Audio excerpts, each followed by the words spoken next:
Mulai 1 Agustus 2025, pemerintah Amerika Serikat secara resmi memberlakukan tarif baru sebesar 19% terhadap sejumlah barang ekspor dari Indonesia. Langkah ini mengejutkan banyak pihak karena dilakukan secara sepihak dengan alasan proteksi industri dalam negeri. Tapi apakah ini hanya soal bisnis? Atau ada pesan politik yang tersembunyi? US menilai Indonesia terlalu agresif dalam menekan harga produk ekspor, terutama di sektor tekstil, baja ringan, dan sawit. Selain itu, tekanan dari lobi industri dalam negeri.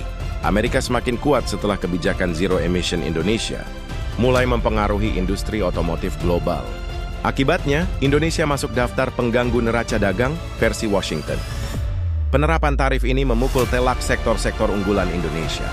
Tekstil dari Jawa Barat, elektronik rakitan Batam, hingga produk kelapa sawit dari Sumatera dan Kalimantan, semuanya kini dibebani tarif masuk tambahan saat masuk pasar US.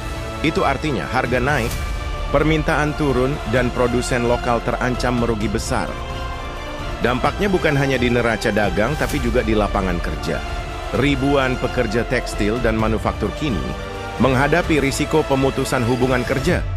Terlebih lagi, beberapa pabrik skala menengah sudah mulai mengurangi jam kerja dan bahkan mempertimbangkan untuk tutup. Menko Perekonomian dan Kementerian Perdagangan langsung bereaksi. Pemerintah menjanjikan stimulus pajak, insentif ekspor, serta bantuan subsidi bunga untuk UMKM ekspor. Namun banyak pengamat menilai langkah ini belum cukup untuk menahan gelombang dampak tarif global yang diberlakukan Amerika.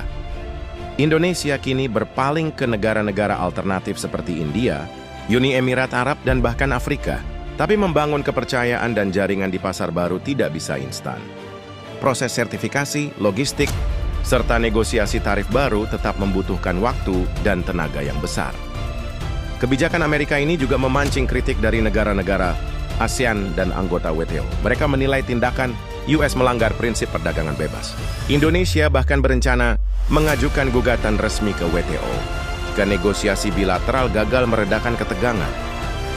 Sebagian ekonom justru melihat ini sebagai momen introspeksi. Jika kita terus bergantung pada ekspor bahan mentah atau setengah jadi, maka akan selalu rentan terhadap tekanan luar. Inilah waktunya Indonesia naik kelas, memperkuat hilirisasi dan teknologi industri dalam negeri. Krisis ini bisa menjadi peluang jika dikelola dengan tepat.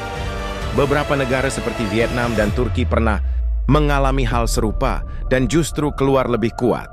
Pertanyaannya, apakah Indonesia siap mengubah krisis ini menjadi momentum transformasi ekonomi? Tarif 19% dari Amerika bukan sekadar perang dagang. Ini adalah ujian ketahanan ekonomi nasional kita. Apakah Indonesia akan menyerah? Atau justru menunjukkan bahwa kita bukan negara yang bisa ditekan semudah itu? Tulis pendapatmu di kolom komentar. Dan jangan lupa subscribe agar tidak ketinggalan update global terbaru.